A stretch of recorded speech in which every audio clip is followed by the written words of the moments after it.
Hello guys, welcome back to my channel. আজকে তোমাদের সাথে শেয়ার করবো একটা what I it in a day plus shopping day vlog. এই দিন ছিল ফুল অন চিট ডে আর ব্রেকফাস্টে খেয়েছিলাম দুটো ইয়ামি আলুর পরোটা। সানডে বলে কথা, আর এই দিন আমি চিকেন তো বানাবো, এটা মাস্ট। আর তাছাড়াও লাঞ্চে ছিল চিংড়ি দিয়ে মোচা আর আলুর চোখা। তারপর বাবা হঠাৎই বললো যে তাড়াতাড়ি রেডি হয়ে নিতে, আমরা শপিং এর জন্য একটু যাব। তো খুব তাড়াতাড়ি রেডি হয়ে আমরা বেরিয়ে পড়লাম। আর এই ভিডিওটা না লাস্ট মান্থের, বাট আমার শেয়ার করা হয়নি, তো আজকে তাই তোমাদের সাথে শেয়ার করছি। মেনলি আমরা এই লাগেজ ব্যাগ নেওয়ার জন্যই গেছিলাম, মানে এই ট্রলিগুলো। আর এই হোয়াইট কালারের সেটটা খুব ভালো লেগেছিল, বাট এটা ফুল সেট ছিল না, তো আমরা ওই গান মেটাল অ্যান্ড ব্রাউন কালারের যে সেটটা ছিল ওটা নিয়েছি। তাছাড়াও তো প্রচুর কেনাকাটা করেছিলাম, তার মধ্যে এই পারফিউমের সেটগুলো নিয়েছিলাম ফর গিফটিং পারপাস, আর ওই একটা বেজ কালারের বাস্কেট নিয়েছিলাম, খুব সুন্দর দেখতে। অ্যান্ড তারপরে গেলাম আমরা বাজার কলকাতা, আর এখানে গিয়ে অনেক কটা আমি ড্রেস ট্রাই করে দেখলাম, আর তার মধ্যে থেকে তোমরা গেস করো কোনটা কোনটা নিয়েছি। এখানে এসেও আবার একটা ক্যাবিন লাগেজ নেওয়া হলো,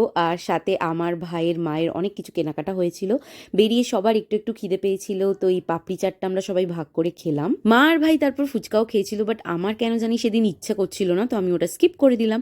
আর রাত্রেবেলা সবাই বললো নুডলস খেতে ইচ্ছা করছে, তো আমি বানিয়েছিলাম এই স্পাইসি কর্ন দেওয়া ম্যাগিটা, আর ওপর থেকে দিয়ে দিয়েছিলাম এরকম দুটো স্লাইস চিজ, যেটা আরও ইয়াম করে দিয়েছিল।